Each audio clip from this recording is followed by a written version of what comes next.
Welcome to the Focus on Why podcast. I'm Amy Rowlinson and I ask my guests one simple question. Why? Focusing on the importance of why, I share with you the relatable, uplifting and inspiring conversations I have with people from all walks of life. This podcast will encourage you to focus on your why to enable and empower you to achieve the success you desire. Have a purpose, have a plan, focus on why. Welcome, Skye Khilji, to Focus on Why podcast. Thank you, Amy. It's a pleasure to be here with you today. So Skye is an entrepreneur, and tell me, Skye, what does entrepreneur mean to you? I think freedom, in a word. I always look to entrepreneurs as the people that create the future, and they create opportunity, they create jobs, and they create freedom. And that's something I just always aspired to. Absolutely. So tell me how you live right now. How I live right now, I'm in Romania in the mountains. I'm looking out the left-hand window. There's a snow-capped glacier that I look at as I work from my laptop. So I work remotely year-round. Since 2017, I quit my 9-to-5. And in 2018, I got on the road and I never looked back. I work year-round from my laptop, and I'm probably going to live this way for a long, long time, maybe mix in some settling for periods. It's definitely slowed down a bit. It's not 100 countries in a month type thing. But I'm a traveler at heart, and, freedom is something so important to me, and I get to live that in this life. And how do you afford to live that life? It's easier than you'd think. I think Tim Ferriss in the 4-Hour Work Week is someone I credit as making me believe. I thought you had to be just a complete baller, like one of these banking guys, have a ton of money. What I realized is when you live in a country that's perhaps less developed than the Western world, as long as you're earning in a Western currency like dollars, euros, if you pay local, there's a arbitrage, there's a nice gap, and you can actually live for less money and actually move forward in accumulating wealth. And I'm nowhere near that, but I'm far closer than I would be if I still lived in London. So what is your occupation? What is it you're doing to earn that living? So my day-to-day job, as I call it, is I run a marketing agency, digital marketing. So I'm very passionate about helping business owners grow their businesses. It's something near and dear to my heart. So how do you run that business remotely? What do you do? So I do a lot of stuff on Upwork. Upwork's a freelancing platform. So I find a lot of my clients there. They typically come for something small. We get into a conversation and then they realize this is a person who can help me move towards my vision for the business. Sometimes they're confused and unclear of how to get to that thing in their mind that's probably vague, and I help them organize that. So those engagements tend to go on longer and become bigger. And I then need a team to help me deliver on them. I only have 24 hours in a day. So I use the same platform, Upwork, and I find good people all around the world. And, I'm really big on entrepreneurship, changing lives. And in some small level, when I work with somebody from another country where there perhaps aren't jobs, and I give them that work, I get to live out that thing that's important to me. That's incredible. And has it always been this way? Have you always been able to create your own freedom? No, I was in corporate for 12 years. I was a corporate wage slave. I worked in the insurance industry in London, in the UK. And I thought it was a path to freedom. And before long, I soon realized 80 hours a week is not freedom. You're trapped because when your boss rings, you have to answer it. When your client needs a meeting, you have to go. And even though I worked at home 5 days a week, I had a really good lifestyle. Something inside me felt trapped. That's a powerful word to be using. Why were you, how did you get into that industry? Life is very strange in some ways. I had been to a job interview. I think I was fresh out of college, so probably about 18. And I went to a job interview and it was terrible. Working in that company was like the worst behaved kid in my class at school. And he was behaving badly in the office environment, like shouting across the room. And I just thought, if they employed that guy, I can't work here. And it was an experience where I was just lost. And I walked in the street. I grew up in a place called Edgware in Northwest London.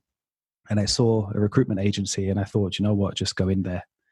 And it was a temporary job in insurance on a 6-month contract. I was answering calls in a call center for minimum wage. And somehow, somewhere it developed into a 12-year career. Wow. Okay. So somewhere in that role, moving from the call center, you went on to doing something a bit more interesting or impactful? Yeah. So what happened was it was a 6-month contract. 6 months in, I got offered the team leader job. So a team of 7. I think I'm 19 at this point. 6 months after that, that expanded to a team of 14. Then the company relocated and I volunteered to migrate my entire team, replace myself, recruit over 200 staff, always trying to be that team player. Mm-hmm. And I did that for 6 years. I then moved to a different Fortune 500. And I started doing more account management type stuff. So I was working with clients. My clients were people like Dell, Ford, General Motors, people like that. Probably because on some level I was professional. I think that's what my colleagues would say. I was good with people. I could present the company in the right light. But I didn't really feel I was able to use, like those skills. And I couldn't really express myself or the value I thought I could bring. And what were you doing in sort of out of work at that time? Were you in terms of personal development or anything like that? Yeah, I think personal development I got into when I was really young. eBay was a thing back then, and I was selling VHSs for 99 pence and just making nearly no money. But I then had to learn, like, how do you make my eBay page look better? So, okay, how do I do bold? How do I, put an image there? And then I realized, okay, I'm using the internet to make money. Now I had a website, and then it became something else and something else. So there was this understanding of the internet is powerful and I can use it to get paid and I don't have to leave my house. So I found personal development, Tony Robbins yelling through the internet at me. And I kind of got into that stuff and started understanding actually who am I and what am I good at in the world. Up until that point, I think I let the world dictate where it wanted me, if that makes sense. So give us a timestamp. What sort of year was that when you started looking at personal development? I think 2009, I started my personal website. It was a fitness website. I eventually went on to sell. And they were very big on the work from home thing. It wasn't really a thing like it is now. And, just through that, you hear interviews and podcasts and you realize there's people making a lot of money and they're not working in some corporate job like I was. And that just opened the door. And that longing and yearning, it was like some part of my soul knew this is where you need to be. And I didn't know how I was going to make it happen or what, but I just knew I need to really dwell in that space for a while. So that was sort of supporting your way of living right now. It was all starting to happen. It was all gathering some kind of momentum. What was the point where you decided to up sticks? From the corporate in my 9 to 5, that was Halloween 2017. It's quite an interesting story of how that happened. Typical thing that happens with corporates is they give you a little bit more work and a little bit more work, and it's death by 1,000 cuts. And you want to be a good employee, so you say, sure, I'll do that, and they'll reward me down the line. I always believe give value first and you'll get value back, because that's what personal development taught me. And what I realized is corporate doesn't really work like that. They'll just keep taking. So I took on more accounts. I had the company's second and third biggest accounts. And I realized, look, I'm still not getting ahead here. The company hasn't won a new contract in 6 or 7 years. And I went to my director and said, look, let me do this outside of my normal hours. I'll keep doing my day job. Let me craft a proposal, go and pitch and win some contracts. And, fast forward, we generated $100 million in 3 months of new contracts with, multinational corporations. And I was just on a high. I've created so much value. If they even give me point something of a percent, I'm going to be fine. And I'm going to feel valued finally. And I got £700 before tax, 40% tax rate. And I quit the very next morning. I'm not surprised. And was it the values that were misaligned? I think on some level, it was the environment more than the values. Because in doing that project, I looked at how can I create more value and in a way that I express my values, which is be more entrepreneurial, be more innovative, grow a business, even if it's a corporate that hasn't grown for a while. And I really thought when my values and the corporation's values meet, that will be good for both of us. And, it turned out that I wasn't valued. And in fact, the very next morning after I resigned, the CEO called me in, "What can we do to make you stay?" And my response was, "You've already told me how much you value me. So there's nothing we can do here." And in typical poor decision-making fashion, they paid me a fair amount of money to stay for a while to do a handover, which had they just given me that in the first place, probably would have kept me in that role for a little bit longer. Yeah, for sure.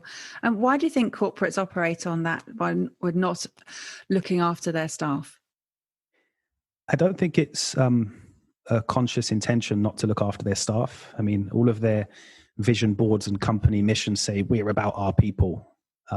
In practice, I don't think that happens. I think they focus on the shareholder primarily. And I understand that because you have to deliver value to the shareholder, but it's very short term. You're looking at a quarter, and value to the shareholder actually comes from when you look after your customers and the people that serve your customers. So I think they're just very short-term focused, and that has limitations. Mm. So you moved from being an intrapreneur to an entrepreneur. You sort of made Yes, that decision, and you remember that date clearly. I do. Yeah, I remember I'd been kind of walking around the office for a few weeks, and people ask, "What are you going to do?" And I say, "I'm going to travel the world and work remote." And most of them were really encouraged by that.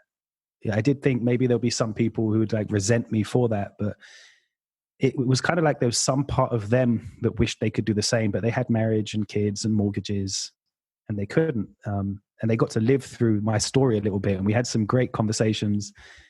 And I remember going down in the lift and taking the lanyard off for the last time and handing it in, and I walked out with such a smile. I'd even prepared my friend Steph from Project Glow.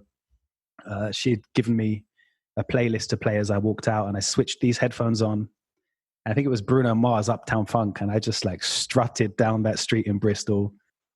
And I had a 3-hour train ride home, and I'm sure anybody who was sitting opposite me thought I was insane because I had this biggest smile on my face, and I was just like, I felt alive. The cage door was open. It was incredible. It still lights me up now to think about that moment. So that's the pivotal moment where you handed in your notice. So why do you do what you do now? It's an interesting question. I think my dad was an entrepreneur. He always had been. So he came from a traditional background. His dad was a captain in the Navy. His mum was in a banking family, Italian banking family. And he went the complete opposite way. He said, "I am going to get a bus and live in that and be a bit of a free child, be a hippie," in the 70s. So he was always, he had that freedom part that is in me, even if I rejected it for a while and tried to be a straight goer, so to speak. But as an entrepreneur, I saw him struggle in his business. I saw him work with the door closed for just insane hours and then go and be a taxi driver at night to make it happen. And I thought, why is this so difficult? Is there a formula that can make any business grow? Because if it could, I could help my dad and I could help people like him, good, hardworking families. Because I know that there's more out there. I see people on the internet who are doing that, and I believe business is moving in that direction. And it just became an obsession for me. How do I figure out how to grow any business in any industry? And that's still alive in me today, for sure. And was there a particular inspiration that you had to help you on that journey? In terms of people, Or yeah, I mean, people, or potentially a book that inspired you, or I think there were a lot of books and a lot of people. I'm definitely a learner, so I just take in information at a rapid rate. I read a lot. I listen to podcasts constantly while I'm working. So there was a lot that didn't resonate, and there were a few things that did. I think Jay Abraham, for me, is a guy who he did $1 billion in sales before the internet through marketing. People like Dan Kennedy, these are guys that marketers would know well. And they were just average guys creating wealth for themselves and other people. And it wasn't in a way like a get rich quick scheme or, like something just completely, you knew it was fake. It was real because you had to work hard at it. So I actually looked the other day, like, who are my heroes in those moments? And they were all people that worked really hard, but they were successful. And there's a ton of them. I couldn't tell you any one back then that was, the decisive person in my life. but do you look to emulate what they did? Oh, absolutely. Yeah, absolutely. There's a ton of different things that they do. They're all masters of the craft. One of my favorite books is Mastery, Robert Greene, 48 Laws of Power author. And, you know, in everything, I'm willing to do that hard work. I'm willing to do what it takes and master a craft because I'm doing something that's so important to me. And that does connect to the why, I think. If it wasn't that important, I just wouldn't go through that struggle. And I think it's interesting that you when you were working in corporate, you were driven there by some kind of insecurity from your dad's business. You were looking to have a better solution, and you were also sort of doing all your stuff on the side, which was really interesting in terms of building up your personal development. And you were also doing some other education as well. You were learning in property. Yeah. So actually, one of those books that made a difference was Rich Dad, Poor Dad. Robert Kiyosaki. It's a great book. And also the Cashflow Quadrant. Those two of his are just fantastic. That got me into thinking, why am I selling my time? So I can move from an employee to self-employed, but I want to be on the right side of the quadrant, a business owner or an investor. That's where there's scalability. That's where that life that all of these gurus have been showing me actually exists. So I did a bit of work there. I got into the property side of things from a learning perspective. Like many people, I went to one of those initial talks and then somehow found myself, paying a good amount of money for the courses, doing mentorship. And the interesting thing is I did zero with that knowledge. I paid a lot of money. It was a debt that I had to pay off and I did nothing with it. And for a long time, I beat myself up about that. I'm like, you spent all this money. You're so stupid. You don't have money to invest now in the properties or the refurbs. Like, why have you done this? And I kept that secret for a while to myself and to other people. And what I realized was my why was in building the business.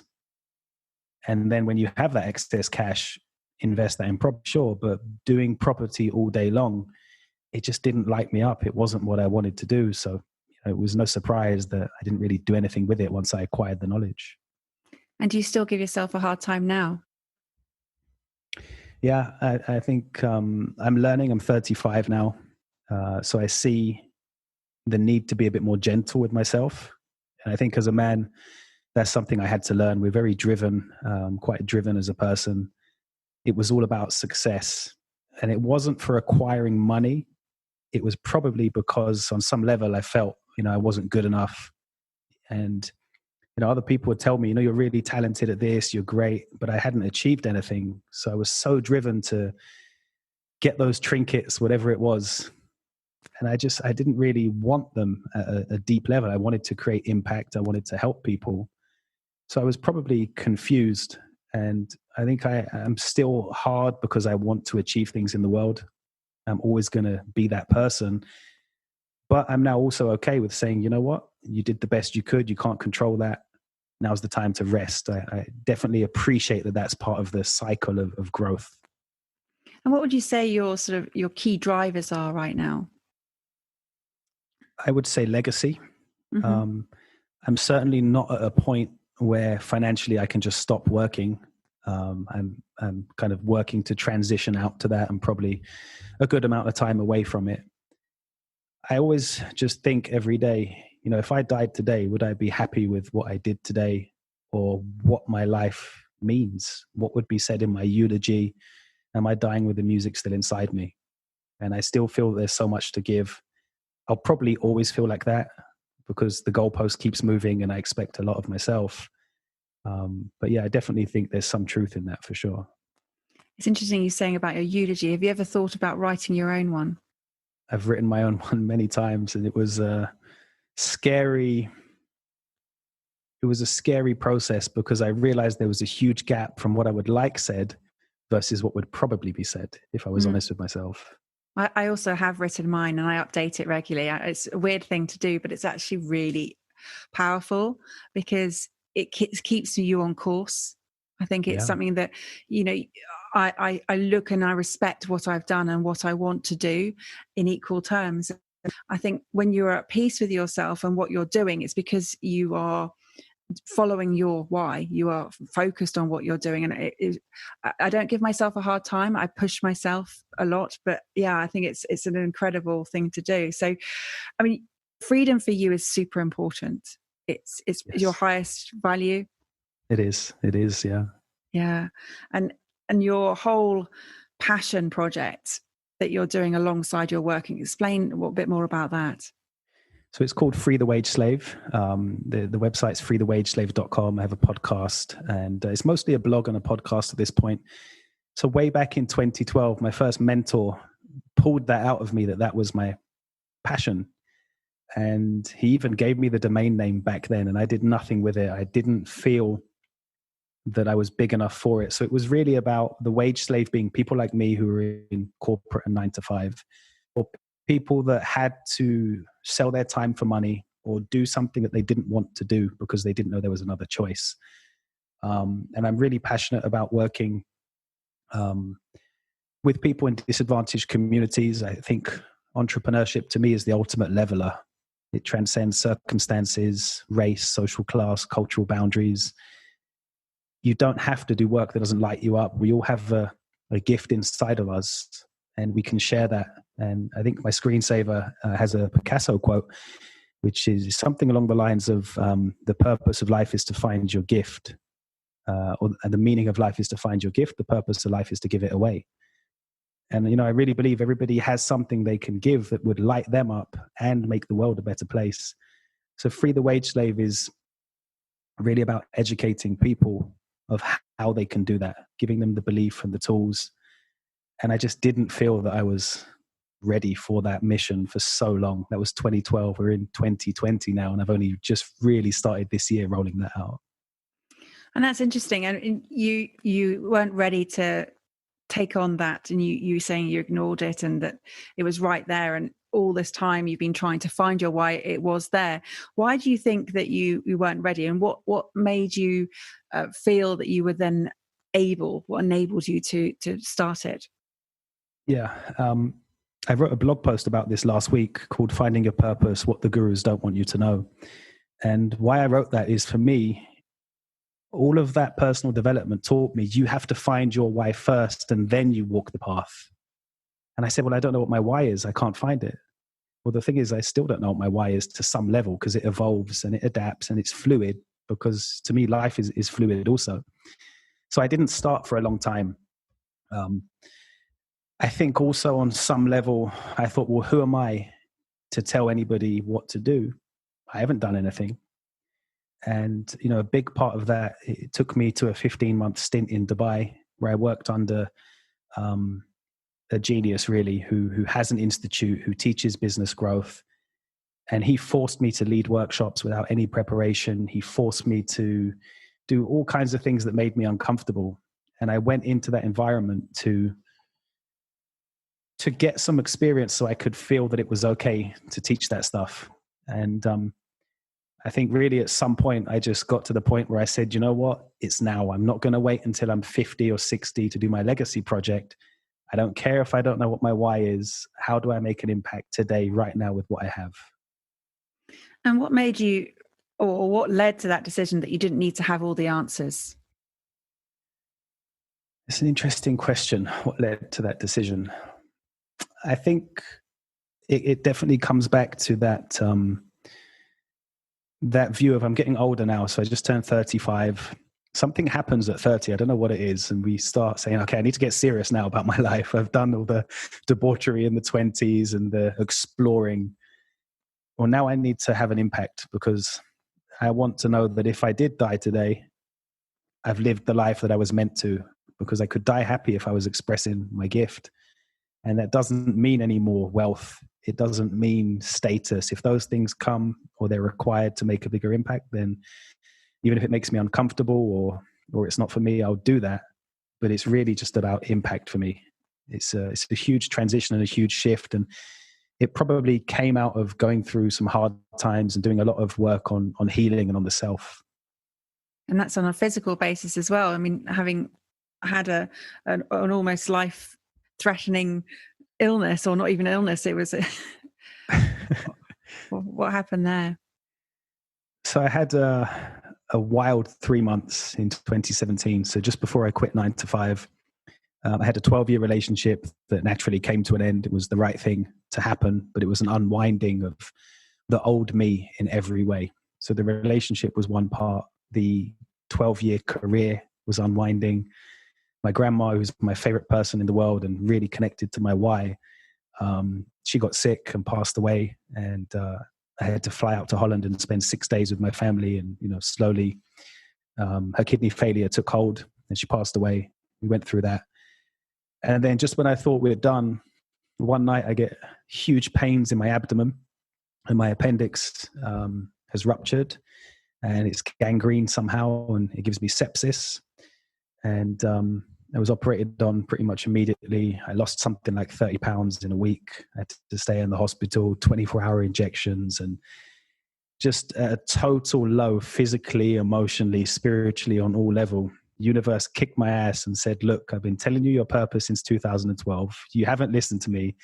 Here's what you get. Are you going to listen now or do you want more? So what did you do? Cried, suffered, tried to, why is this happening to me? You kind of go through all of that. But I think on some level, I knew in my core that, this is what I need to do. I needed everything in my life that was holding me down to be cleared. So even my grandma, I'd visit 5 times a year. That was an anchor in some ways. And she gracefully passed at the time when it was time for me to spread my wings and fly.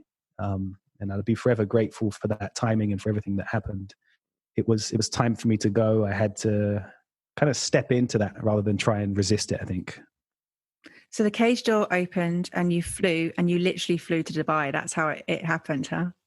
Yeah, I was on my hospital bed and a lot of my friends came and they were like the A-team, like Steph, Project Glow came, gave me some air diffuser with essential oils, one of those grounding blankets to sleep in the hospital bed to heal my body because I wasn't going to make that flight and it was booked.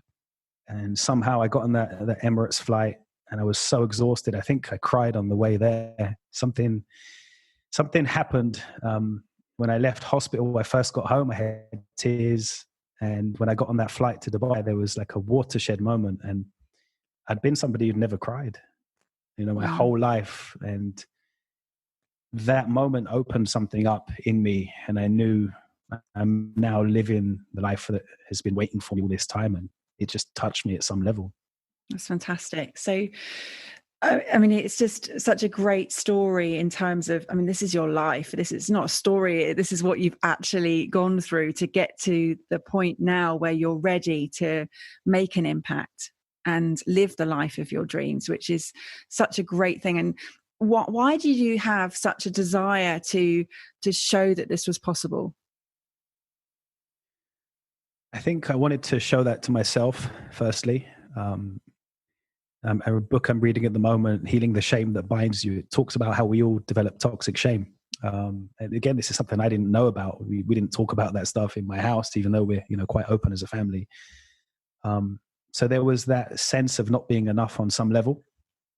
And I wanted to prove to myself that I was good enough to do something in the world and to make an impact. And I wanted to prove that to all of the people I'd met who came from backgrounds where they didn't have opportunities. I wanted to prove it to all of my colleagues in 9 to 5 that were existing every day rather than living a life that was possible for them.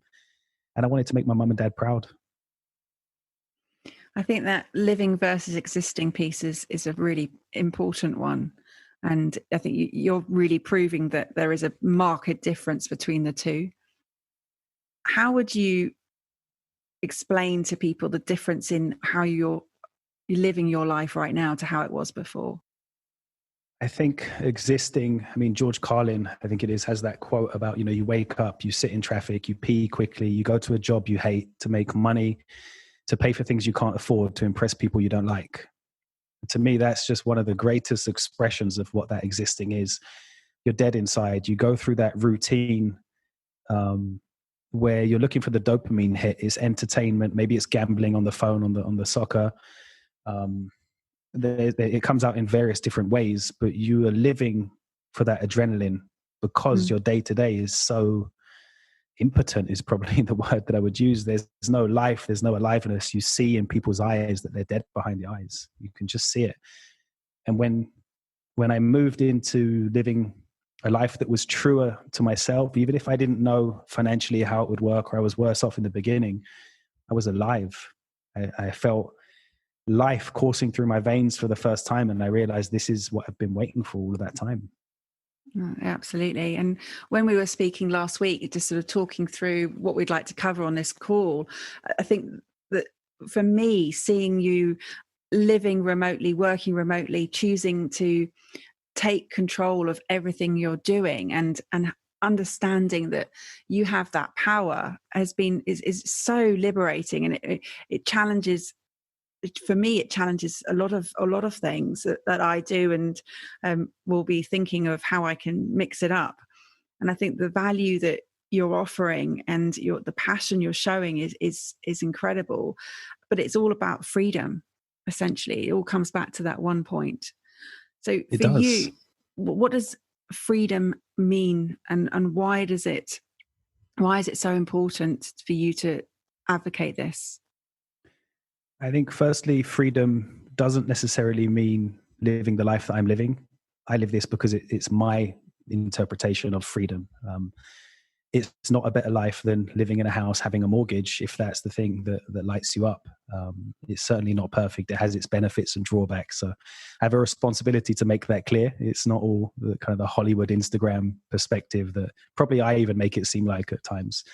I think freedom for me comes down to three things. It's time freedom, financial freedom, and location freedom. If I want to write a book today, I want to be able to write a book today. If I want to be in Romania for 3 months, well, COVID happens, I want to be able to do that. And I don't want to have to do something for money. And I'd love to be able to give back and contribute to things and shape the world in the way that's important to me using money. Money's a tool for me. Am I there yet? Am I doing those things? Not entirely. I do still work for money on some level. I do still have clients that I have to serve, but I'm still moving towards that. And I think that's an important message. We don't have to just say, this is my why and I'm living it fully. It's a bit of a dance. It's a slow thing that we just take, day by day and step by step. And I know that you've spoken to some big people in the personal development space, such as DeMartini, and I know that you talked to him about your big idea. And what did he say to you? So after the 3 months of hell happened, I had New Year's Eve in Amsterdam with my family, in Holland, flew from Amsterdam to Houston. And I was really tired, and I spent 3 days with Dr. DeMartini. And it was about answering 2,000 questions about your life. And I remember he was sitting at the front, and I plucked up the courage to go and talk to someone who was, my hero. I'd spent 3 days with him in London in the Breakthrough Experience, but hadn't really had any one-to-one. And I told him my idea for my institute and my academy, which teaches entrepreneurship, and that's my life mission. And his response was, it's a good idea if you don't want to make any money. And at that point, I think because of what I'd been through, my self-esteem was lower, and I'd put him on a pedestal as my hero. And I thought, well, he must know more than me. He talks to a lot of people. He's a multimillionaire. He gives people advice. What I later realized, and we were talking about this before, is because I put myself below him, I didn't really unfold the entire plan or the context, because I felt like, I don't want to waste his time. He's important and I'm not. And, it's tough to admit that, but I think it's an important message, because we can take those comments from other people and use that to shape our life. But we don't always give them all of that information. They don't always know what we know. Sometimes we have to just trust that voice and trust this is my path and I am going to walk it. So you put it on ice at the time, thinking, and because you hadn't given him the whole context, and he'd given you an answer based on the information that you give. And I think that's a really important point, is that if you're going to share something that's really important to you with someone else, you have to either give them all of the information to help you with making your decision making, or trust with yourself that you know what you're doing and go for it. But don't take someone else's flippant response as being the be all and end all, and put something on hold if it's really your passion. Definitely. The other person never has the full context. They don't have all the information. They haven't done that work, all of those intricacies and synapses that connect together in your brain. Yeah. They can't see that. And for me, I think a lot of people who are those type of personalities where they're creators, it's so big, even we can't see it clearly. So how could we ever express that to somebody else, Absolutely. So it's going to go live. You're going to get this off the ground now. Yeah, so freethewageslave.com. The blog is already there. The podcast, we're up to about 25 episodes. I think we started 6 weeks ago, so we're going pretty hard at it. And we're talking to people who did quit 9 to 5 and are now living on their terms in whatever way that means. The next phase is an online academy. So we're working to get that built out, completely free, translation in multi-languages to bring this knowledge to people around the world that need it. It can change lives, and I just really want to make an impact with that. That's amazing. And I can't thank you enough for coming on this podcast. It's been an absolute pleasure, and it's with so many insights. And I know that there'll be a lot of takeaways for the audience to sort of think about what they're doing. Is it right for them? But also just challenging the sort of 9 to 5 scenario, and whether they had a dream and they've put it on ice. There definitely will be some action taken, I'm sure, from listening to this podcast. So thank you for that. Thank you. My pleasure. I want you to leave us with a particular thought or a message for the audience, and something that will drive some cause of action potentially. Yeah, I think we're in a strange time in the world at the moment. The type of opportunities and work that I'm talking about are actually at the forefront of our minds now. Remote work is suddenly in the headlines thanks to COVID. I think the thing that stops us is knowing what our why is, or what am I going to do even if I do want to work remote. And I just want the message to be, if you don't know your why, there's nothing wrong with you. It's okay not to know what your why is. You can actually be happy and fulfilled even if you never find your purpose. I do believe that. I think for me, it's about walk towards your curiosities. As Mark Manson says, what makes you forget to eat and poop? Those things, there's something in that you get into a flow state, you create excellence with ease. What are those things? Go and find them. Go and do the values test from Dr. DeMartini. Maybe take a look at wealth dynamics. Start learning who you are. And really, it just comes down to what lights you up. It doesn't have to be one thing. There's nothing wrong with you. You don't need a purpose. Go out there and just start exploring. Thank you for listening to the Focus on Why podcast. I'm Amy Rowlinson, and if you've enjoyed this episode, please leave me a 5-star iTunes review. Connect with me on LinkedIn, Instagram, and Facebook, and become a member of the inspiring, uplifting, and positive Focus on Why Facebook group. Have a purpose, have a plan, focus on why.